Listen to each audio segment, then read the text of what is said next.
नमस्ते। बालाजी हिंदी टैरो में मैं फिर से आ गई हूँ आप लोगों की स्वागत करने। मैं फिर से लेके आई हूँ एक जनरल रीडिंग जो होगी 2023 के लिए। 2023 आपका कैसा जाएगा, एक जनरल लुकआउट होगा। बाद में हम वीकली रीडिंग जैसे छोड़ते हैं वैसे ही छोड़ेंगे, मंथली वीकली लव रीडिंग सब छोड़ेंगे। एक ओवरऑल रीडिंग होगी कि आपका 2023 कैसा जाएगा। और आप लोगों को पहले से ही नव वर्ष की ढेर सारी शुभकामनाएं। आपकी वर्ष अच्छी जाए इसकी कामना करते हुए चलिए शुरू करते हैं आज की reading. Sun sign, moon sign, किसी भी साइन से अगर आप एरीज हो तो ये रीडिंग आपके लिए है। और हमेशा की तरह आप लोगों से मेरा एक रिक्वेस्ट रहेगा, अगर आपको रीडिंग अच्छी लगे तो चैनल को सब्सक्राइब कीजिए, लाइक कीजिए, शेयर कीजिए एंड कमेंट कीजिए। तो चलिए शुरू करते हैं आज की रीडिंग। एरीज यानी मेष राशि, देखते हैं आपका 2023 कैसा जाएगा। प्लीज़ यूनिवर्स मुझे हेल्प कीजिए ताकि मैं सटीक रीडिंग दे पाऊँ। एरीज मेष राशि, जनवरी, फरवरी, मार्च, अप्रैल, मई, जून। प्लीज़ यूनिवर्स मुझे हेल्प कीजिए। जून, जुलाई, अगस्त, सितंबर, अक्टूबर, नवंबर एंड दिसंबर। लास्ट में लेंगे गाइडेंस कार्ड। तो चलिए शुरू करते हैं आज की रीडिंग। देखते हैं एरीज मेष राशि, आपकी जनवरी फरवरी कैसा जाएगा। मुझे लगता है जनवरी में आप थोड़ा स्टक एनर्जी में रहोगे। फरवरी में भी, क्योंकि कार्ड जो आया है द हर्मिट का कार्ड एंड 4 ऑफ कॉइंस का कार्ड, ये दोनों ही कार्ड स्टक एनर्जी की है। वर्ष की शुरुआत में ही मुझे लगता है आप किसी बात से थोड़ा परेशान रहोगे।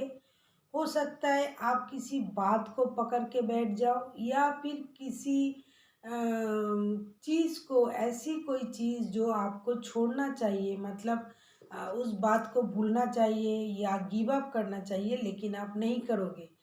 इसीलिए आप एक स्टक एनर्जी में रहोगे, हार्टमेट की एनर्जी में रहोगे। आप एक्सपीरियंस्ड हो, आप बुद्धिमान हो, आप सब जानते हो क्या करना है क्या नहीं करना है, फिर भी आप किसी कारण से खुद को स्टक रखोगे, किसी बात को लेके आप परेशान रहोगे। इसीलिए आप एक ही तरह की एनर्जी में रहोगे। आप कोई नए डिसीजन नहीं लोगे, कोई अच्छा कुछ सोचोगे भी नहीं। आपका जो एनर्जी है बहुत ही स्टक एनर्जी रहेगा और आप उस बात को लेके अपने आप में ही रहोगे। बोल सकते हैं आप थोड़ा जिद्दी रहोगे और एक खुद की मर्जी में, खुद की धुन में रहोगे और जो आपको सही लगता है आप वही करोगे। आप ना किसी की सुनोगे ना सोचोगे, क्योंकि आप समझदार हो। आपको लगता है आप जो सोच रहे हो वो सही सोच रहे हो। इसी एनर्जी में आप जनवरी एंड फरवरी दोनों महीने आप ऐसे ही रहोगे। फिर आते हैं मार्च एंड अप्रैल। मार्च अप्रैल में क्या होगा। मार्च में आया है 4 ऑफ सोर्ट्स का कार्ड एंड अप्रैल में आया है द वर्ल्ड का कार्ड। मार्च में भी आप दुखी रहोगे। मार्च में मुझे लगता है आप किसी बात से परेशान रहोगे, दुखी रहोगे, अपने आप को हील करोगे। जिस बात से आप जनवरी फरवरी में परेशान थे उस बात से आप बाहर निकलोगे और आप गॉड के पास प्रे करोगे, अपनी हीलिंग करोगे। अपने आपके साथ अगर कुछ बुरा होता है, आपको लगता है कि मेरे साथ कुछ बुरा हुआ है, तो आप उस बात का जो फरियाद है वो गॉड के पास जाके करोगे, अपने आप को हील करोगे, आप मेडिटेशन करोगे, आप पूरा जो आपकी जो नेगेटिविटी है उसको आप निकालना चाहोगे और वो निकल जाएगा भी। फिर आया है अप्रैल में आया है द वर्ल्ड का कार्ड। अप्रैल में आपकी लाइफ की एक नई जर्नी, नई शुरुआत हो जाएगी। फिर आते हैं मई एंड जून। मई में जो आप रहोगे, आप एक बहुत ही दुखी एनर्जी में रहोगे। आपको लगेगा कि आपके साथ किसी ने धोखा किया है, किसी ने बेईमानी की है, धोखा किया है, कोई रिश्ता ख़त्म हो जाएगा। आपको ऐसा लगेगा कि मेरे साथ धोखा हुआ है, बेईमानी हुई है, मेरी पीठ पीछे किसी ने मुझे धोखा दिया है। लेकिन मई में, जनवरी फरवरी मार्च अप्रैल मई जून, जून में आपका जो एनर्जी रहेगा वो फिर से चेंज हो जाएगा। आप स्टेबिलिटी पे आ जाओगे। आप अपनी स्टेबिलिटी पे ध्यान दोगे, अपने पर ध्यान दोगे, अपने आप को कैसे स्टेबल बनाया जाए आप उस पर ध्यान दोगे और अपने लिए सोचोगे। अपने सुंदरता, अपनी पोजीशन, अपनी पावर, अपनी स्टेबिलिटी, अपनी जो खुद को एक सेलिब्रिटी की तरह आप ट्रीट करोगे जून की महीने में। अब देखते हैं जुलाई अगस्त।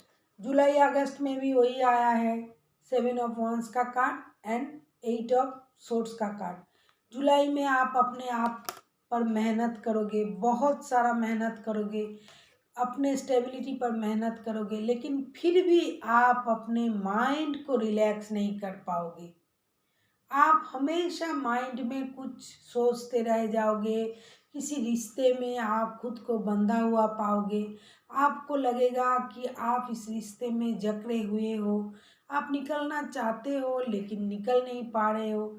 हालांकि आप अगर निकलना चाहते हो तो आप निकल सकते हो, लेकिन आप दिल से नहीं चाहते हो। आपको ऐसा लगेगा कि मैं निकल नहीं पा रही हूँ, इस रिश्ते में जकड़ा हुआ हूँ।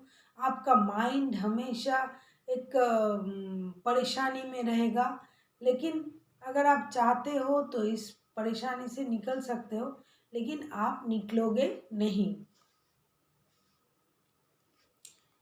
जुलाई अगस्त। अब देखते हैं सितंबर अक्टूबर में क्या होगा। सितंबर में आया है द डेथ का कार्ड, मुझे लग ही रहा था। एंड अक्टूबर में आया है 3 ऑफ कप्स का कार्ड। सितंबर में आपकी लाइफ में कोई परेशानी जो चला आ रहा था, मैंने देखा शुरू से लेके अब तक जो जो परेशानी चला आ रहा था, कुछ नेगेटिव कार्डें आई हैं, तो डेथ का कार्ड उस परेशानी को ख़त्म करेगा। जब भी डेथ होता है एक नई शुरुआत होता है। डेथ कोई नेगेटिव कार्ड नहीं है। कुछ बुराई का अंत होगा तभी तो अच्छाई की शुरू होगी। देखिए, जब अक्टूबर और सितंबर में जब भी डेथ का कार्ड आया है, अक्टूबर में फिर 3 ऑफ कप्स का कार्ड, फिर से आप एक नई शुरुआत करोगे, हंसोगे, खेलोगे, दोस्तों के साथ मौज मस्ती करोगे, पार्टी शार्टी करोगे। आपकी लाइफ में खुशी वापस आ जाएगी। जब भी सितंबर में आप पुरानी चीज़ों को अपनी लाइफ से हटा दोगे, फिर आपकी लाइफ में एक नई शुरुआत होगी। फिर देखते हैं नवंबर एंड दिसंबर। मुझे लगा ही था नवंबर में आया था आया है क्वीन ऑफ कप्स का card and night of cups का कार्ड। आपकी लाइफ में कोई आएगा प्यार का पैगाम लेके नवंबर में, और आप अपने इमोशन उनके सामने हाइड करोगे, छुपाओगे, लेकिन उनको पता चल जाएगा।